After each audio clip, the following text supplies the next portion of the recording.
So this idea was you have to come up with a wrestler that you see yourself as, but the other two have to say which wrestler they see you as. Right? Interesting. Right. So if you had to think of a wrestler who mirrored you in some way in their character. Okay. Well, in that case, Matt, do you want to go first? Yeah, sure. Because I actually know who I was, because I had this conversation in my head, and I predicted. You know who I'm gonna say. Everyone knows. Let's be honest. We all know who Everyone knows who you're gonna say. I'm gonna say, but for those who haven't heard, this is Matt. Please tell us which wrestler you see yourself as. Thick Molly. No, not Thick Molly. No. That was the TNA. He's gonna say, can I guess? Can I guess? CM Punk. No, I said Mick Foley. Vince McMahon? Mick Foley. Yeah. You said Mick Foley? Yeah. Okay. That's interesting. Why? Please tell us why. Well, because I remember you did want to say CM Punk. Yeah, I did say, I kind of saw because CM Punk. when I think of people I know who are straight edge, and well, to be fair, that's why I said CM Punk's like an idolized version of myself. And one of those idolized qualities is not being a crippling, not having crippling addictions. Mm. Because the interesting thing is being able to see your feet. The person I was gonna say who I saw you was actually not Mick Foley. Which Mick Foley would it be though? Because you can't just say Mick Foley because he was only Mick Foley. Would it be Mankind? Yeah, I'd have to say the Mankind persona of Mick Foley. Yeah. Just without the weepy voice and like, I'm going to eat a hot dog right now. Oh. Can I tell you ever love me, Vince? Do you know who was in my mind when I thought of you? Abyss. Abyss! Why am I Abyss? Because when I thought of you, I just didn't think Mick Foley, because the thing about Mick Foley is he was, if I look at you, because I know you as on YouTube, and you've never been in the top bits of YouTube. You've just always sort of been, and Abyss has kind of never been there. He's always kind of like, he's never been at the top. Mid-card, basically. And he's the thing about Abyss is he's a, he's a fan favorite. It's the fact that he's really sort of aggressive. He's kind of come across as really aggressive and scary, but ultimately he is so easily manipulated and bullied into everything. You can get him to do virtually anything. He's so easily pushed around. And that's why I thought of Abyss when I thought of you. And I would love to see you make a channel where you play your brother. Where you have a pair of glasses. Look, I had a tax office. Yeah. 13 years ago, I'm an attorney. And then you, like, have a mask that you put on, and one day you take off the mask, and you're like, oh, I can't be him! You could, like, you should have made a load of videos when you had your beard shaved. You could have combed your hair back. That would have been amazing. Okay, Caleb, who do you see? Okay, so Caleb, who do you see Matt as? Matt will probably like this, actually. I see Matt... Bugsy McGraw, no. I see Matt as Al Snow. No. I like the fact that... Why did you think I'd like that? I like the fact that Matt saw himself as Mick Foley, which makes sense in a way, but I've gone for the poor man's Mick Foley, and you've gone for the guy who was Mick Foley's bitch. No, alright, no, seriously. I see you... Matt will like this. I see you kind of as Terry Funk, and I'll explain why. If you shaved your beard, you would remind me of the old version of Andre the Giant when he had his long hair. I see you kind of as Terry Funk, like, you're light, and you're kind of feisty, and you really don't give a shit, but everyone likes you, but you've never been able to get to that top. You're Al Snow? Al Snow! Yeah, to be fair, Terry Funk did get to the top in the NWA. Yeah, but no one gives a shit about the NWA. Yeah. I mean, if anything about Terry Funk is you do go on forever and ever and ever. How many times have you quit and come back? Exactly. You probably Probably quit and as come many back. times as Terry Funk has. Oh yeah, you've never given up. You'll always come back like, I'm gonna quit later. Okay, my turn. Alright. Okay. The one I was trying to think harder, I was trying to think realistically. The one I picked for myself was Rowdy Roddy Piper. Because I've never been at the top, and I always seem to be at the centre of the most interesting, and the people who hate me really fucking hate me, and the people who like me really fucking like me, and there's no sort of in between with me.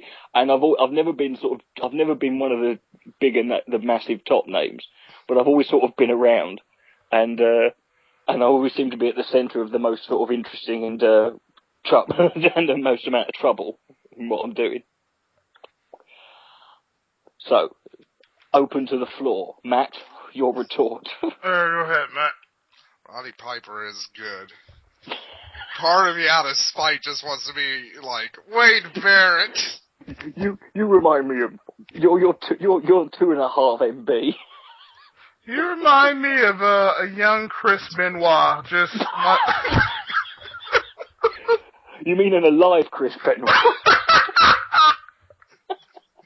I've got so much in common with Chris Benoit. You don't have a wife, you don't have a child. Exactly. I have killed two kids that I could have possibly had. Yes. Like, you haven't hung yourself yet, so... Yeah, I've had two abortions, so I'm responsible for the deaths of 2 living people. You haven't killed your wife yet, but I'm sure you'll get there someday. So. No, but I could have. I felt like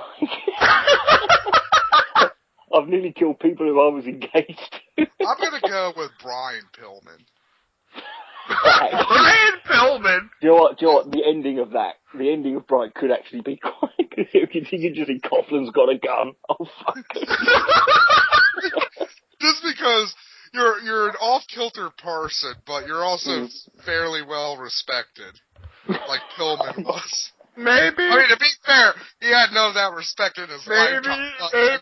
Pillman, I see when you do die, like people being like, "Wow, he was a really great person." You know what would have matched Matt though? Sid Vicious, because sometimes when Matt's ranting, he becomes a little bit like Sid Vicious and just starts saying shit. It makes sense. You guys are fuckers. Nice. I didn't say Sid Vicious. You remind me nothing of Sid Vicious. There is not one comparison I would make between you and Psycho Sid. You know what? Thank you, Coughlin. I mean, Psycho. I love Sid. I think he's great. Honestly, I think he's fucking brilliant. But but I wouldn't compare you to him. Cause you actually are more articulate than Sid, because Sid just couldn't talk. Like my obstacles. Yeah. I don't have half the brains that you do. Oh my god, that was amazing. And then Kevin Nash and Scott Hall just started. My favourite story about Sid is that Sid, when he came in to WWE, Vince McMahon said to him, he said, because Hogan was going to be leaving soon, he's like, we want you to replace Hogan, right? And Sid was like, I kind of want to be a big heel. And we're like, you fucking moron. They're telling you they want you to be the next Hulk Hogan, and you're saying, nah, I don't want to do that. I want to be a heel. I want to be a big vicious heel. I think saying that Hulk Hogan's promo at WrestleMania was very Sid Vicious-esque, wasn't it? He kind of fucked up everything. He probably got paid in pocket change. Okay. He like shiny stuff and he like, shaking it. It's like, okay, Calence, who do you see yourself as? Wait, no, Calence didn't answer who he saw you as. Oh, right, okay, Calence. Roddy Piper is a good one. The only real difference I see between you and Roddy Piper is that I don't see you, beating up, a Samoan man and saying, here, monkeys love coconut sauce. Or salted a Haitian midget. He's shaving his head and going, No, this is true. But the main difference between me and Rowdy Roddy Piper is I've actually lived in Scotland. Yeah, that's a huge one too. That's a major difference between me and him. Okay then, right. So, that's it. So, Kalen, let's go. In what wrestler do you see yourself as?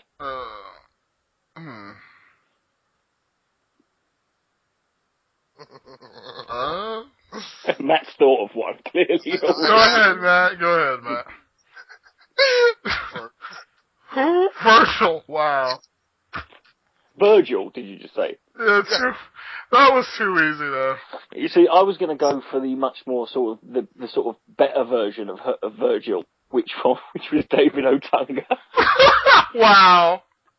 Who's actually respected, who's a bit more respectable because he's actually got a law degree. And he married Deborah Hudson.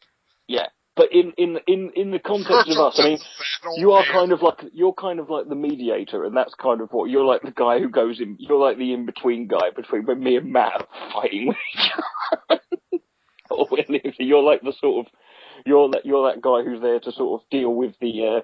You're the moderate voice in the middle when we're all shouting at each other. Or Liam's talking, being a miserable twat as usual. You could be worse. We could have been like, you're Coachman. Yeah, we could have said we could have said you're Kerwin White or something. You're Kamala with the extra leg. You're Viscera. But only Viscera, not Keen Mabel.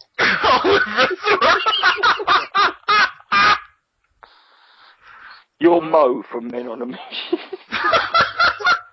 Fuck, I should have said D'Lo Brown. Okay. You can be a wrestler who isn't black. Okay, I have to be a wrestler who is black.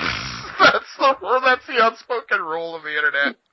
Sure, I was trying to go for a British wrestler, Coughlin. I was like, he's not like William Regal. Well, the closest one you'd probably have to say, if you want unhinged British wrestlers, you'd probably have to say Dynamite Kid, but he's a bit too extreme even for me. So, yeah. So, Caleb, you got to pick your own. Corporate Kane. Really? That's Corporate who you are, Kane? Caleb. Why am I Corporate Kane, Matt? Because you're Coughlin's muscle. And in this case, Coughlin would be Stephanie McMahon. Isn't that being? You know what I have to say to that? Fuck you, corporate. But isn't saying Caleb's is my muscle? Isn't that like when they used to say Dan Quayle was George Bush's brain? I kicked Matt out of the call because I was like, fuck you. Okay, I think we should end this discussion here. Okay, I'm sorry, the truth hurts. Thank you for listening to the Total D Bags. Please post your comments as to what wrestler are you. The end.